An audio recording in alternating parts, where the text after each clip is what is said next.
गायलं मी सर्व पूर्ण कीर्तन इथपर्यंत येत असताना श्रवण केलं. मी मुद्दा हा सांगत होतो. काय सांगत होतो? काय आम्हाला काय माहीत सांगत होतो. आता किती 1 मिनटं झाला बघा. आता जर कोणी म्हणलं तुम्ही हे सांगत होते, तुम्ही जर सांगितलं कोणी तर मी 1 रुपया देतो. पण नाही राव, तुम्ही द्या. जर कोणी सांगितलं तर 1 रुपया बक्षीस. मी काय सांगत होतो ते आणि तुम्ही विसरता म्हणूनच आमच्या लोकांचं चाललंय. आमच्या लोकांचं चाललंय. तुम्हाला जर पाठ झाले असते कीर्तन तर किती अवघड होतं आम्हाला. हो, देव अशी तुमच्यावर कृपा करू, तुमचं असंच विस्मरण होत राहू. विठ्ठल विठ्ठल.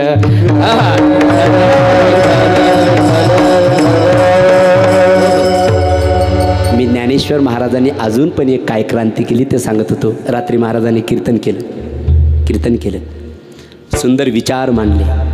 एक काळ असा होता की असे विचार प्रक्षेपित करण्याचा अधिकार कुणालाही नव्हता.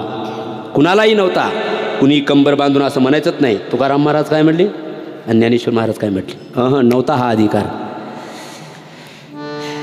हा विशेष अधिकार प्राप्त झाला प्रत्येकाला, प्रत्येक जातीतल्याला. कंबर बांधून तुकाराम महाराज काय म्हटले, ज्ञानेश्वर महाराज काय म्हटले, हजारो समाजांच्या पुढे असे ऊर्ध्व भाव करून विचार प्रक्षेपित करण्याचा अधिकार जर कुणी दिला असेल तर तोही ज्ञानेश्वर महाराजांनी दिला. म्हणून ज्ञानेश्वर महाराजांनी जे संघटन केलं, ज्ञानेश्वर महाराजांनी जे सत्वात्मक वृत्तीने समाजाला एकत्रित आणलं आणि हा एकत्रित आणून जो काला केला त्याचं प्रतीक म्हणून महाराष्ट्राला नाव पडलं संतांची भूमी. कारण जे हजारो लोक एकत्रित येऊन गाद्यावर खुर्च्यावर बसून ज्यांना जमलं नाही ते ज्ञानेश्वर महाराजांनी अल्पकालामध्ये अख्ख्या महाराष्ट्रातलं केलं नाही. मग जगतातलं वसुदेव कुटुंबक, मग अवघाची संसार सुखाचा करीन आनंदे भरीन तिन्ही लोका, असा विचारात्मक काला ज्ञानेश्वर महाराजांनी या महाराष्ट्रात दिला. आपण त्या महाराष्ट्रात जन्माला आलोत याचं आपण स्वतःचं कौतुक केलं पाहिजे आणि तो काल्याचा प्रसाद ज्ञानेश्वर महाराजांनी आपल्याला दिला. म्हणून वारकरी संप्रदायामध्ये काल्याची परंपरा आहे. माझा ज्ञान राजा. खरं तर मला हेच सांगायचं होतं. ज्ञानेश्वर महाराजाला वाळवंटामध्ये लाह्याचा काल्याचा प्रसाद दिला, पण ती एक स्थूल रूपात आहे. ज्ञानेश्वर महाराजांनी विचारात्मक काला जो दिला तो विचारात्मक काला आपल्याकडनं घडणं गरजेचं आहे. म्हणून हा विचार मांडला. विठ्ठल विठ्ठल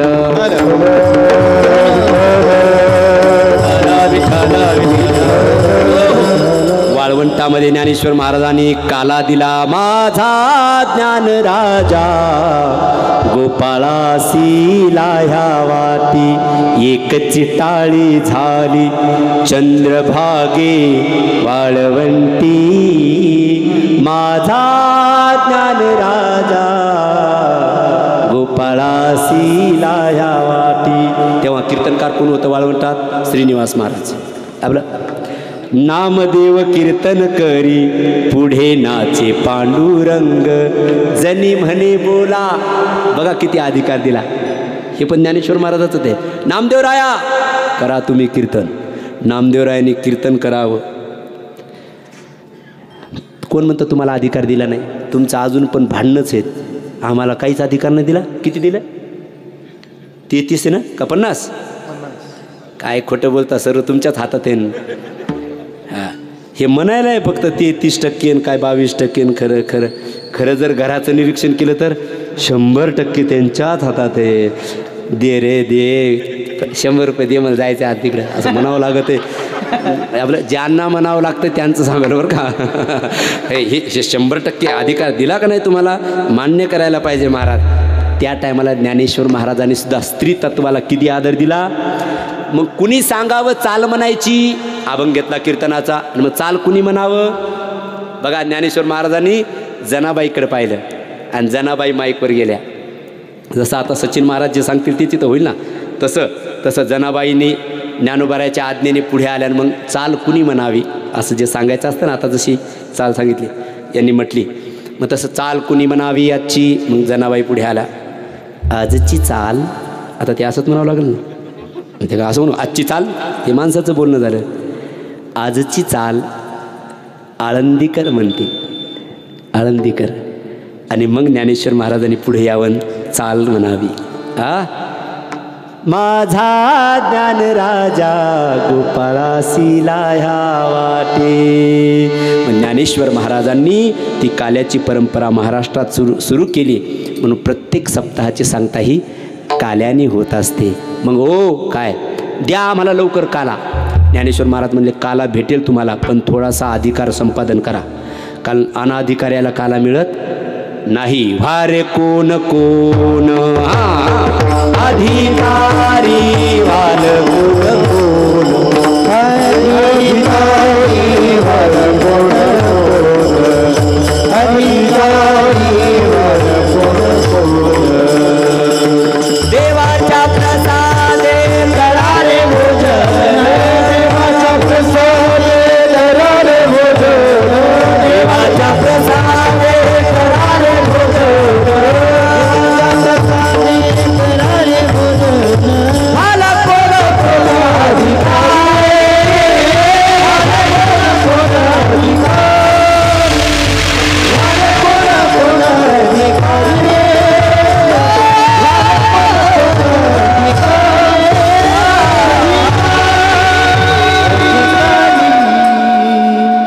आमच्या मठात नाही आणि एवढी चांगली सिस्टीम लावली, तेवढी सिस्टीम इथं लावली. हा असं आहे का? काय खरं नाही करा आता, काय खरं. आता जाऊ दे, आता पुढं चला. वाल कोण कोण, आम्ही पण अधिकार संपादन करण्याचा प्रयत्न करू तसा. वाल कोण कोण अधिकारी, देवाच्या प्रसादे करारे भोजन. वाल कोण कोण अधिकारी, अधिकारी बना, मग काला भेटेल. पगार कुणाला देतं सरकार? ज्याचं क्वालिफिकेशन झालेलं आहे, ज्याच्याकडे डिग्री आहे त्याला सरकार पगार देतं. एक जणांना द्या पगार, कशाची? अशीच तुझा आजाबट लागत असं त्याला. अधिकाऱ्याला जसा पगार भेटतो, ऐका लक्षपूर्वक, तसंच कालासुद्धा ज्ञानेश्वर महाराज म्हणले अधिकाऱ्याला भेटतो. म्हणून तुम्ही अधिकारी बना. व्हाल कोण कोण अधिकारी, मग अधिकारी म्हणजे काय? ज्ञानी बना. जे आता मी विचार सांगितले ना तुम्हाला, असे विचाराची तुष्टीपुष्टी करून ज्ञानी व्हा आणि अधिकार संपन्न करून काला घ्या. मला लय बोला वाटतं बरं का. ऐका ना, परमा शांती स्वांत सुख, ऐका, ईर्ष्या द्वेष मत्सराची व्यावृत्ती, बस हाच काला आहे. आपली शांती. मी कायम 1 वर्षापासून एक वाक्य बोलतो, या अशा रंगिल्या जगामध्ये स्वतःला सुरक्षित आणि शांत ठेवण्यासारखं तप नाही कोणता आता. हा, बिघडायला काहीच वेळ लागणार नाही कुणालाच. हा, बिघडायला खूप एका क्षणात मनुष्य बिघडू शकतो, त्याचं फार वाटोळं तुटळं होऊ शकतं. हा, म्हणून अशा या रंगिल्या जगतामध्ये स्वतःला सुरक्षित ठेवून शांती प्राप्त करून शांत जीवन जगण्यासारखं तप नाही दुसरं. मग ही शांती प्राप्त करून घेण्यासाठी काय करावं लागेल? अधिकारी व्हावं लागेल. अधिकारी व्हावं लागेल. स्वतःवरती कंट्रोल ठेवावं लागेल. स्वतःच्या भटकलेल्या विचाराला सुद्धा कंट्रोल करावं लागेल. स्वतःच्या भटकलेल्या मनाला सुद्धा कंट्रोल करावं लागेल. सुखी राहायचं असेल तर स्वतःवरती ताबा मिळवा. बस या दृष्टीने पण काल्याचा विचार सांगू शकतो मी. हा, स्वतःवरती ताबा मिळवा. ज्ञानेश्वर महाराज तर एका, आता मला ओवी नाही आठवणार बरं का लगेच. ज्ञानेश्वर महाराज तर एका ठिकाणी म्हणतात, तू काहीच करू नको, भजन करू नको, व्रत करू नको, शरीराला पीडा पण देऊ नको, काही करू नको. आजच आपण येताना ओवी ती ऐकली. फक्त तू तुझ्यावरती कंट्रोल ठेव, बस झालं भजन, झालं भजन. हो, आदत बुरी सुधार ले, बस हो गया भजन. हो, मन की तरंगे थांब ले, बस हो गया भजन भजन. बस तुकारामच करायचं त्यांनी, झालं भजन. फक्त आपल्यावरती कंट्रोल ठेवणं असा. कारण लोक डिस्टर्ब झालेलं मन हाच मृत्यू आहे. हाच मृत्यू आहे. भयग्रस्त असलेलं मन हाच मृत्यू आहे, हाच नरक आहे. काय मत आहे तुमचं? बघा तुम्ही समाजाचं निरीक्षण करा. हो, माणसं डिस्टर्ब आहेत, त्यांचं मन स्थिर नाही आहे, मन स्थिर नाही आहे. कीर्तनात बसले तरी पण नाही. कधी कधी माणसं कीर्तनात बसतात पण त्याचं मन इथं नसतं, कोण कुणीकडं. मग ते बसल्यावर दिसतात फक्त कीर्तनात, काय मांडिलेसे बसलेले असतात तिथं, पण त्याचं मन नसतं. मग बसल्या ते काहीतरी करतील, चटयाचे दोरे तरी काढतील, नाही तर खाली असलं तर गवत तरी उपटतील. अमरधाम कोणतंही बघा तुम्ही, अमरधामात गवतच नसतं. तुम्ही निरीक्षण करा. तुम्ही म्हणसाल तुला कसं काय माहीत? मी कधी बऱ्याच ठिकाणी गेले की निरीक्षण करत असतो, हे असं कशामुळं ते तसं कशामुळं. अमरधाममध्ये बघा गवत नसतं शक्यतो. का नसतं? तिथे गेलेले बसलेले लगेच, आणि मग आता हाताला काहीच नाही खुराक, मग ते गवतच उपटत बसतात असे. हो, तुम्ही जर जमा केलं ना गवत अमरधामात, एक दावा झाल्यावर गवत जमा केलं, एक म्हैसीचं पोट भरल अतिशोक्ती अलंकारात एका म्हशीचं पोट भरलं एवढं गवत काढतात. का बरं? मनच जाग्यावर नाही माणसाचं. आणि खरं तर या जगतामध्ये आत्ताच्या काळामध्ये मनाला ताब्यात घेण्यासाठीच हे मेडिटेशन जे चाललं ना, लाखो रुपये हजारो रुपये भरून जे क्लास करतात लोक, त्याच्यासाठीच आहे महाराज.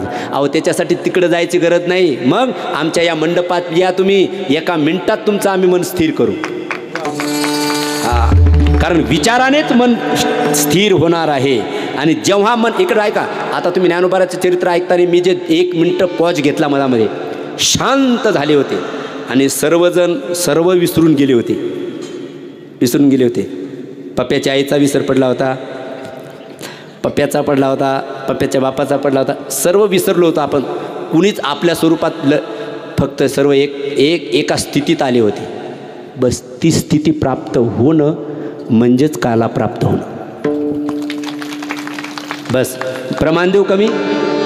मन करा रे प्रसन्न सर्व सिद्धीचे साधन, मोक्षात भवन सुख समाधान चित्ताचे. इथे सुख आहे, समाधान आहे, आणि ते फक्त मन स्थिर झाल्यावर होईल. मग अधिकारी बनायचं ना? हो, मनाला ताब्यात घ्या तुम्ही. मग अधिकारी बनाल तुम्ही. मन तर ताब्यात येण्यासाठी हे करावं लागेल. हे कसं आहे? मन भटकं आहे, एका मिनिटात दिल्लीत जातं. म्हणून तर शास्त्रामध्ये तुम्ही विचारसागराचे हे आहेत. म्हणून 3 दोष नसेल तो अधिकारी. कोणते 3 दोष? मलदोष, आता तुम्ही जो सांगितला तो विक्षिप्त दोष, आणि तिसरा आवरण दोष. आवरण दोष म्हणजे मी आणि माझं. बंगला कुणाचा? गाडी कुणाची? माडी कुणाची? बुवाडी कुणाची? देह हे काळाचे, धन कुबीराचे, तेथे मनुष्याचे काय आहे? हा आवरण दोष आहे. बरं, आवरण दोष, मलदोष, पाप करण्याची वृत्ती, याला मलदोष म्हणतात. आणि तिसरा दोष विक्षेप दोष, ज्याची चर्चा आपली चालली. हा विक्षेप दोष नसेल, हे 3 दोष नसतील तर तो, कारण या जन्मी किंवा मागच्या जन्मी निष्काम कर्म उपासना करून आपल्या अंतकरणातील विचारसागरवाले आपल्या अंतकरणातील मल आणि विक्षेप हे 2 दोष अनुक्रमे निवृत्ती करून जो आवरण दोष निवृत्तीसाठी साधन चतुष्टय अधिकारी आहे, तो काल्याचा नाम ज्ञानाचा अधिकारी आहे. म्हणजे ज्ञानी बना, म्हणजेच काला प्राप्त करून घ्या. मग मल दोष नको, आवरण दोष नको, आणि तिसरा कोणता? विक्षेप दोष नको, म्हणजेच मनाचं चांचल्य नको. हो, हे मन तर कुठं एका मिनिटात दिल्लीत जातं. एका मिनिटात ए आजी बस खाली, बस खाली, बस खाली.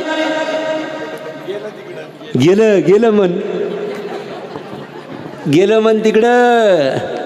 यालाच विक्षेप दोष असं म्हण.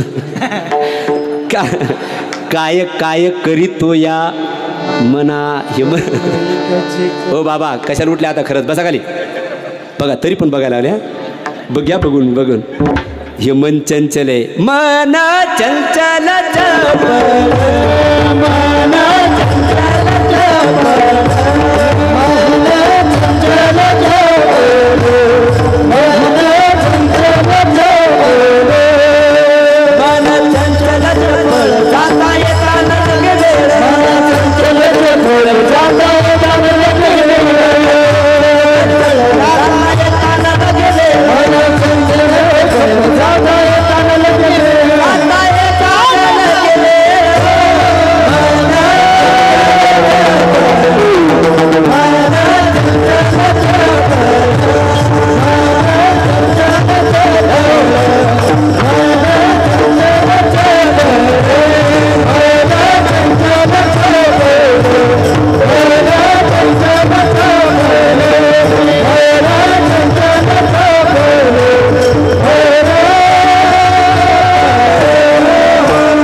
चंचल चपळ जाता येता न लगे वेळ.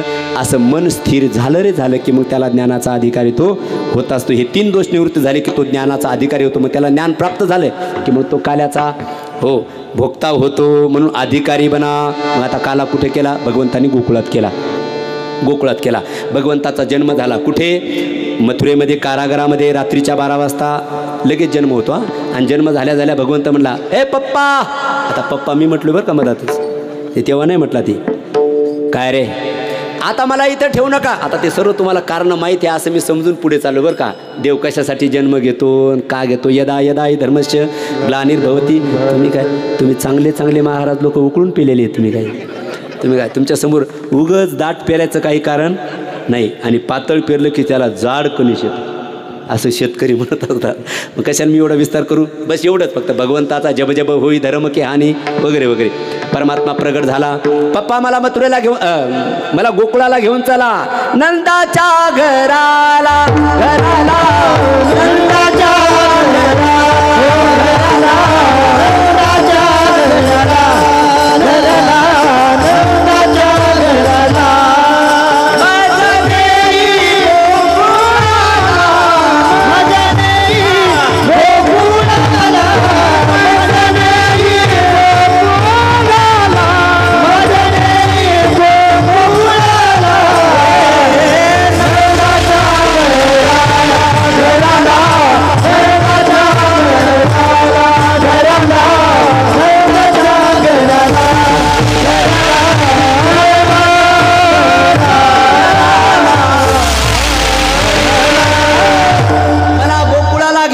पप्पा.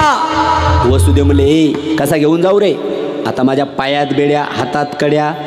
भगवंत म्हणले, पप्पा काय तुम्ही काळजी करू नका, मला फक्त एकदा उचलून तुमच्या हातावर घ्या. तुमच्या ह्या कड्या बेड्या आपोआप निघून जातील. उचलीला कमलापती पायेचे बंधन गळती. याचा एक आध्यात्मिक भाव सांगू. माझे सद्गुरू महाराज सांगायचे, जीव जेव्हा ईश्वराची संगत करतो तेव्हा त्याच्या या मायारूपी बेड्या आपोआप निघून जातात. हरी हरी तुम्ही म्हणारे सकळ तेने माया जाळ तुटतील. घेतला परमात्मा टोपलीत घेतला, निघाला ते वसुदेव. अबे ते द्वारपाल होते ना, तसं कसं का निघाला म्हणता तुम्ही?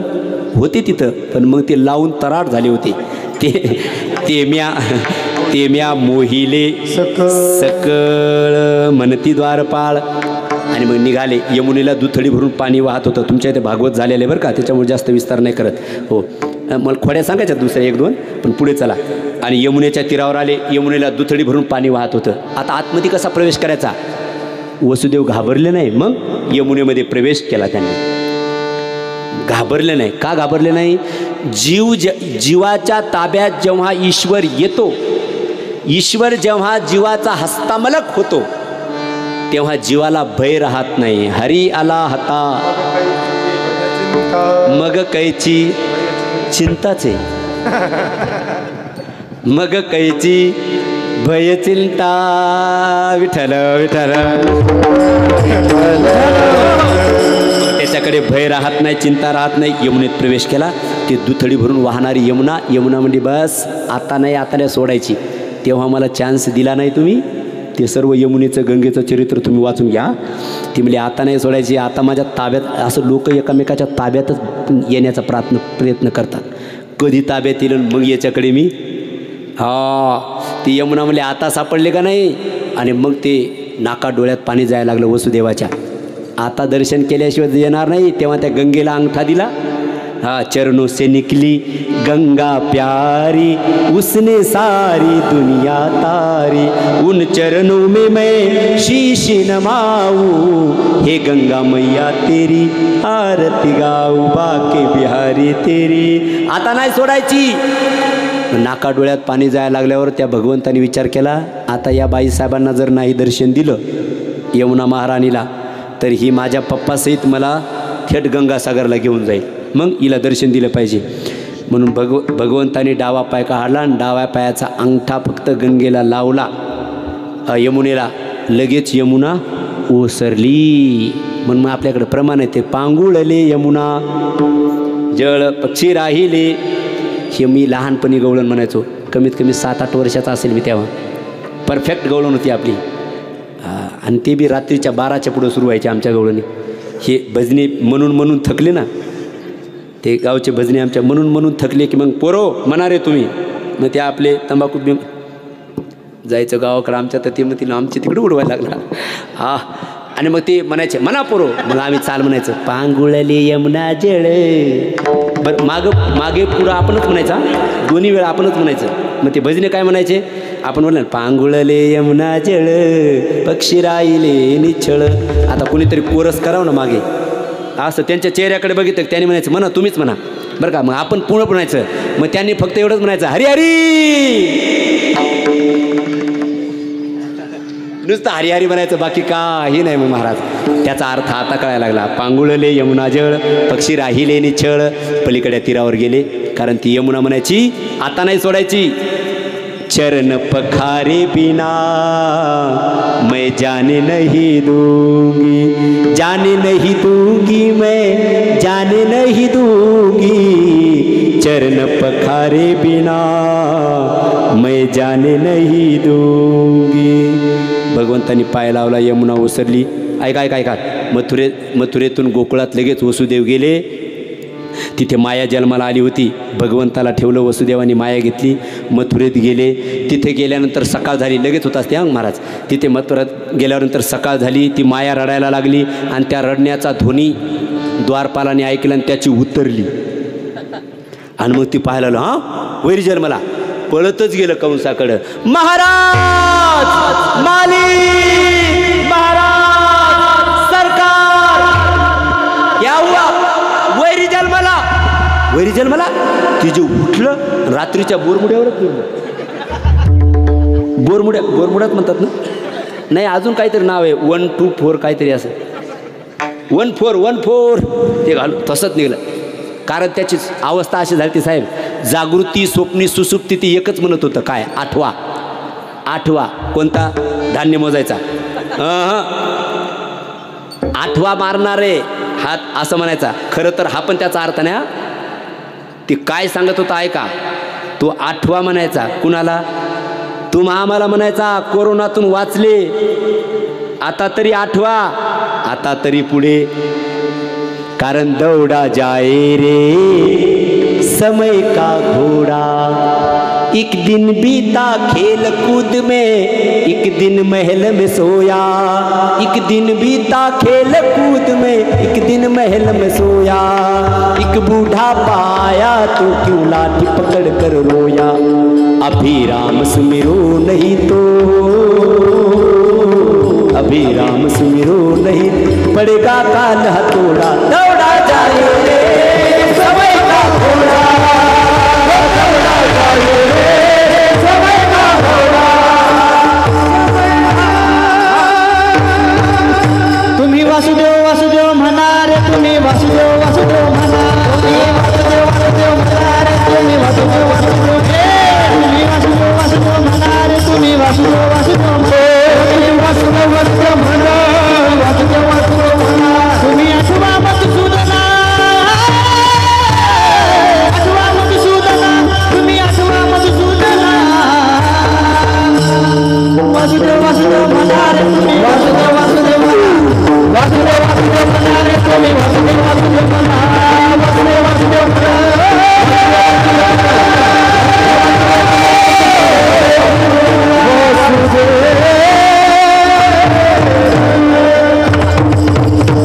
आम्हाला म्हणत होता कोरोनातून वाचले, आठवा आला. ए ताई दे ग ते बाळ.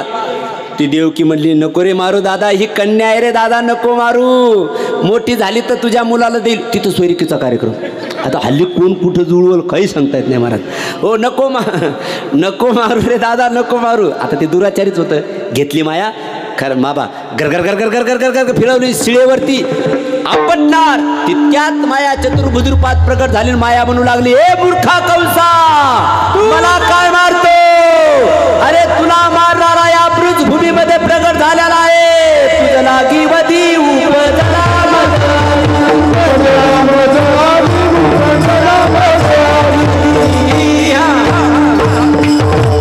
थोडक्यात मला काय मारतो? तुला मारणारा प्रकट झालेला आहे. आता त्या कंसाचं काय होत्या तिकडे, चला लवकर मला इकडे यायचे. गोकुळामध्ये सकाळी 7 वाजले तरी यशोदा उठली नव्हती आणि दररोज 4 वाजता उठायची.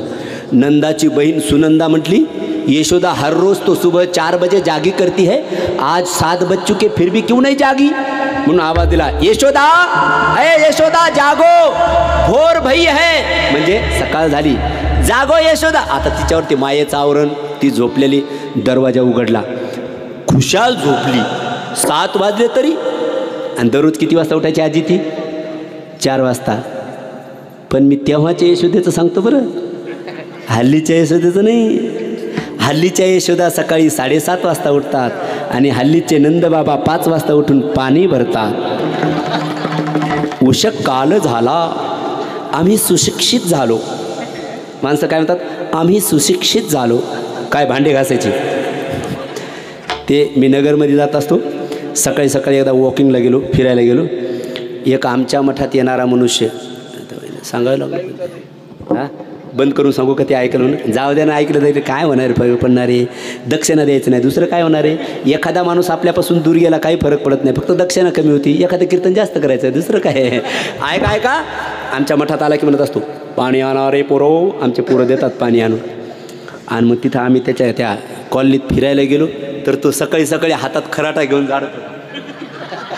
झाडत होता. मी म्हणलं, साहेब, आणि झाडायला लागले.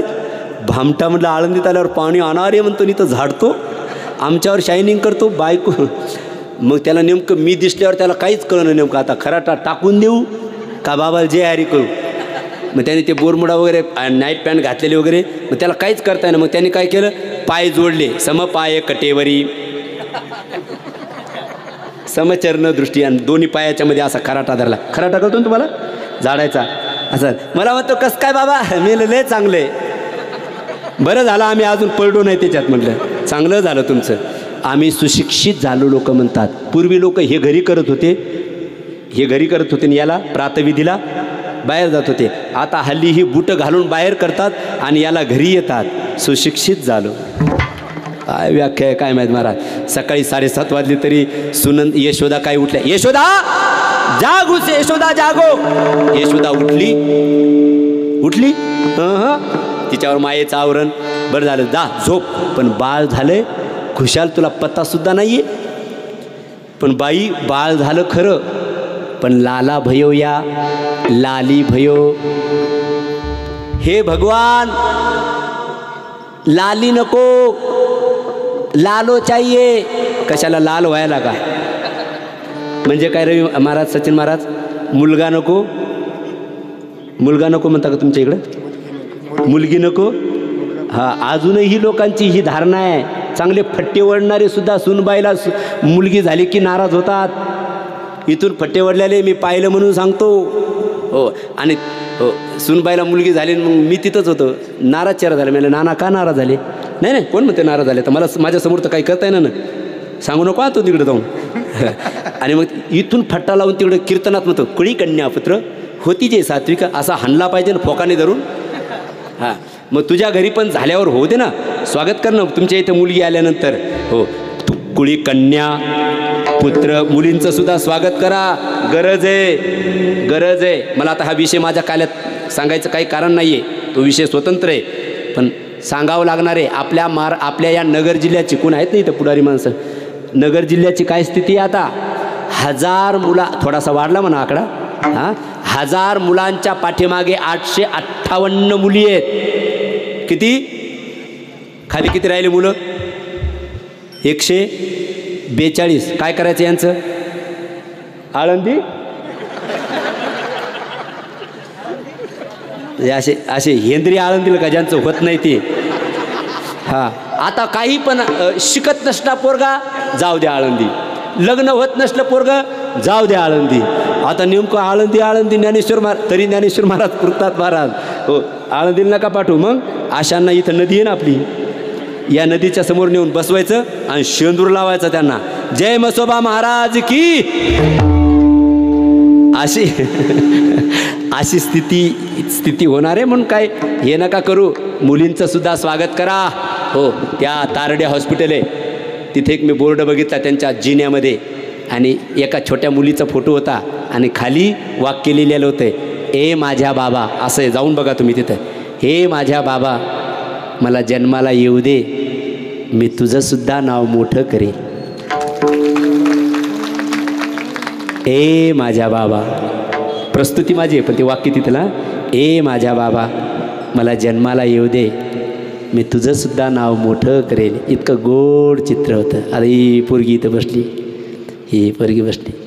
कोण सांगता येते एखादी मुलगी जर राष्ट्रपती झाली तुमच्या पोटी आलेली तर? काय सांगता येते? तुमच्या पोटी आलेली मुलगी एखाद्या वेळेस मीराबाई झाली तर? काय सांगता येतं?